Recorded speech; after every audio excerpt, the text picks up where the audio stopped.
और जो हम लोगों ने 19 साल नौकरी करी है, हम लोगों से कहते हैं कि नहीं जी आपके लिए तो संविधान ही नहीं है। उदाहरण तो इसीलिए कह रही हूँ। फिर क्योंकि मैं कांग्रेस की थी, बीजेपी की सरकार आई, उन्होंने मुझ पे एक्शन ले लिया कि आप तो रहे और पेंशन नहीं मिलेगी, पीछे पड़ गए। मेरे भूखे भेड़िए नहीं होते, इधर लाओ उधर लाओ, बाबू के पास जा रहे हो, कह इतने पैसे दो। मैं किसी को पैसा नहीं दिया और ना ही मैंने आज तक पेंशन के लिए अप्लाई करती रहती हूँ, पर पैसा नहीं देती। भ्रष्टाचार का इतना लिप्त हो रखा है कर्मचारी भी, बाबू तक, अधिकारी तक। जो है हम विधायक जी से पूछ लेते हैं। आपको जो सवाल है, कांग्रेस विधायक हमारे साथ प्रतापनगर से विक्रम सिंह नेगी जी जुड़ गए हैं। विक्रम सिंह नेगी जी, आपका स्वागत है। मैडम, अभी आप लोगों की बातें कर रही थी। नमस्कार, प्रणाम। विजय लक्ष्मी गोसाई जी आप लोगों की बातें कर रही थी, वो पूछ रही थी कि विधायकों को 4 पेंशन होती है। हम 15 साल नौकरी करके थक गए, हमें पेंशन नहीं मिल रही, बताओ। पता है भाई जी है?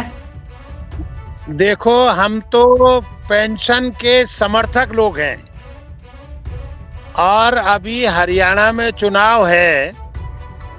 मैं वहाँ की जनता को बधाई देना चाहता हूँ, शुभकामनाएं देना चाहता हूँ कि जितने वहाँ के कर्मचारी हैं, वहाँ सरकार बनने जा रही है और पहली कैबिनेट में ओपीएस लागू किया जाएगा। ये हमारे नेता राहुल गांधी जी के निर्देश हैं और ये होके रहेगा।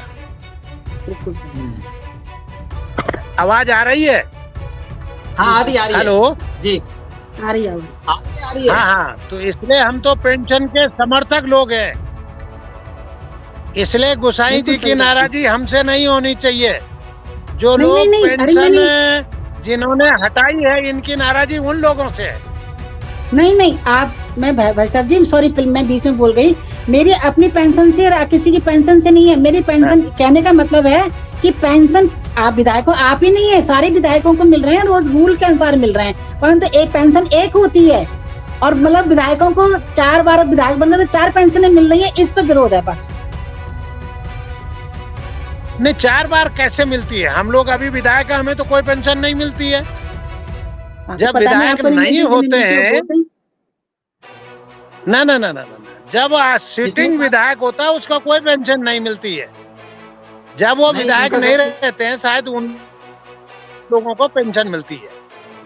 हाँ, तो वही तो पेंशन तो वही तो कह रहे 5 साल पूरे होने के बाद ही मिलती है। 4 बार विधायक बने तो 4 बार पेंशन ले रहे हो, एक कम से कम एक ही होनी चाहिए ना। अब ये थोड़ी कि आदमी 2 नौकरियां बदले तो दोनों की तनख्वाह मिले, दोनों की पेंशन मिले। उनकी नाराजगी सिर्फ इसी बात पे है कि आम कर्मचारी नहीं। सुनो, हो सके कहीं कंफ्यूज हो गया है। अगर कोई एमपी भी बनता है और एमएलए भी बनता है तो उसको डबल पेंशन नहीं मिलती है, उसको एक पेंशन मिलती है। वो चाहे जो ज्यादा जिसमें होगी उसको लेगा। पेंशन कभी किसी सिटिंग को नहीं मिलती है, एक्स को पेंशन मिलती है। नहीं, इस चीज पे क्लियरिटी कर लेते हैं। दोबारा मैं पूछता हूँ, एक विधायक बना, 5 बार विधायक बना, फिर अगली बार 6ठी बार वो चुनाव हार गया, तो कितनी पेंशन मिलेगी? एक मिलेगी या 5? नहीं, उसको एक ही पेंशन मिलेगी, कोई 6 पेंशन नहीं मिलेगी, ऐसा कोई नियम नहीं है। अच्छा, क्योंकि अभी जो ये चल रहा था इनका, नियम नहीं है, उसको एक ही पेंशन मिलेगी। और वो 5 बार विधायक बना, 1 बार हार गया तो हारे हुए पीरियड का उसको पेंशन मिलेगा। अच्छा, क्योंकि अभी तो ये पोस्टर बैनर चल रहे थे, जो ओल्ड पेंशन वाले जो कर्मचारी थे, दिल्ली में उनका जबरदस्त प्रदर्शन हुआ। उनके पोस्टर और बैनर में लिखा था, खुद 400 पेंशन लेते हैं और हमको टेंशन देते हैं। नहीं, उन्होंने ये हो सकता है कि जैसे इंक्रीमेंट लगता है, जैसे कहीं महंगाई और इस वजह से बढ़ोतरी हो जाती है, वो सबके होती है, तो उस तरह का उसमें थोड़े बढ़ोतरी होती होगी, लेकिन उसको 5 बार की पेंशन नहीं मिलती है। वो जिस दौरान एक्स एमएलए होता है, एक्स एमपी होता है, उस दौरान की मिलती है। चलिए, आपने हरियाणा में ओपीएस लागू, अब हमसे बात वैसी मत करो इधर उधर की, हम तो सीधे पक्ष के लोग हैं। हरियाणा में सरकार बनते ही वह ओपीएस लागू किया जाएगा और वह प्रचंड बहुमत से कांग्रेस की सरकार बनने जा रही है। बिल्कुल। अच्छा नेगी जी, आप ये मुझे उत्तराखंड के बारे में भी समझा दीजिए कि यहाँ भी तो ओपीएस लागू करने की बात हो रही थी। और लेकिन लोगों को बिल्कुल रास नहीं आया। उन्होंने आधे से ज्यादा सीटें बीजेपी को दे दी। यहाँ के लोगों को तो पेंशन की ज्यादा जरूरत है ना। असल में हम शुद्ध हवा पानी लेने वाले प्रदेश के लोग हैं। हम खुद ही जो है अपने घरों को छोड़ के भाग रहे हैं। ये सब विषय तब याद आते हैं जब हमको नुकसान दिखता है। अब वो सारे लोग जानने लग गए, समझने लग गए हैं। अब घर घर में इस सरकार के खिलाफ बिगुल बजने लग गया है।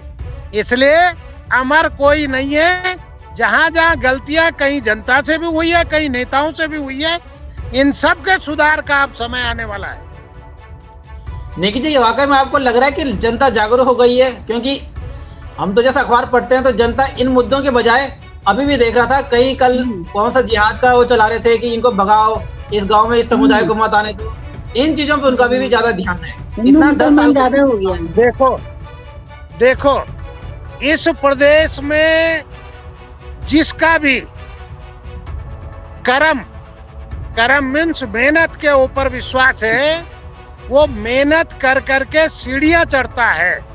बहुत सारे लोग क्योंकि जनता का ध्यान भटकाने के लिए ये नए तरह के मुद्दे लाते हैं, जिससे जनता को उत्तेजित करके रखो, उनके दिमाग को घुमाते रहो, जिससे वो वास्तविकताओं की तरफ, अपनी जो उनकी सही मांगे हैं उनकी तरफ ध्यान ना जा पाए, इसलिए उसको भटकाने का काम ये सरकार लगातार कर रही है। लेकिन जब लोगों के कहते हैं ना, घुंडे घुंडे तक जो है जल के आ गए और कह रहे कि आंखों से और नाक से सुनाई नहीं दे रहा, पहाड़ों में कहते कोल्डान न्यायी, तो उनके तो भगवान ही मालिक है।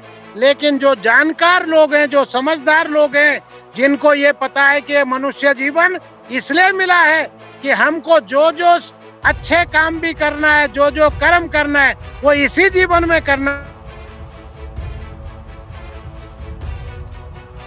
चलिए, विधायक जी का सिग्नल कट गया है, उनसे दोबारा भटकाव का।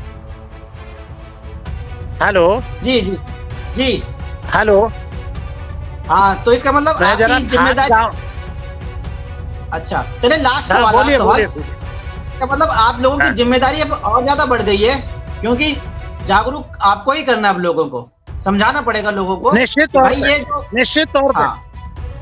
निश्चित तौर पे इसलिए तो 50 प्रलोभन के बाद हम सत्ता पक्ष के तरफ नहीं गए, बल्कि हमने मन कर्म वचन से यह तय किया है कि उत्तराखंड की जनता के हित में जन जागरण भी करेंगे, उनको समझाने का काम भी करेंगे, और जो यहाँ की मूलभूत समस्या है इसकी उठाने का भी काम करेंगे विपक्ष में रहते हुए, और सरकार में आते हुए इनका समाधान करने का भी काम करेंगे।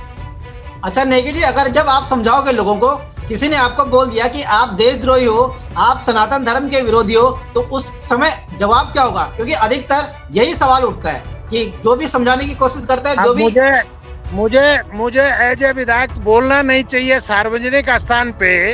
अगर मुझे कोई देशद्रोही बोलेगा, मैंने उसे कह दिया कि तेरा बाप देशद्रोही था, तो वो क्या जवाब देगा? बोलना नहीं चाहिए था, माफी चाहता हूँ। लेकिन अगर ऐसी कोई बात करेगा, उसके नहीं उसके परिवारों का कर्म भी और मेरे परिवारों का भी कर्म गिना जाना चाहिए ना, कि उसका परिवार का क्या योगदान है और मेरे परिवार का मेरा क्या योगदान है। कैसे किसी की हिम्मत है जो मुझे बोल दे? मैं उसको ठीक करने का काम भी करूंगा। बिल्कुल, तो लातों से भी समझाना पड़ेगा और बातों से भी समझाना पड़ेगा। मेरा बोलना नहीं चाहिए मुझे एज ए विधायक, लेकिन किसी को गलत फहमी है तो ऐसी परिस्थिति भी आती है। ऐसी परिस्थितियां उत्तराखंड से लेके पूरे देश में है, और अधिकतर यही मुद्दों पे यही सवाल, यही आरोप जो 10 साल से चल रहे हैं वही हो रहे हैं। चलिए विधायक जी, आपको शायद कहीं जाना है, तो आपका बहुत बहुत धन्यवाद।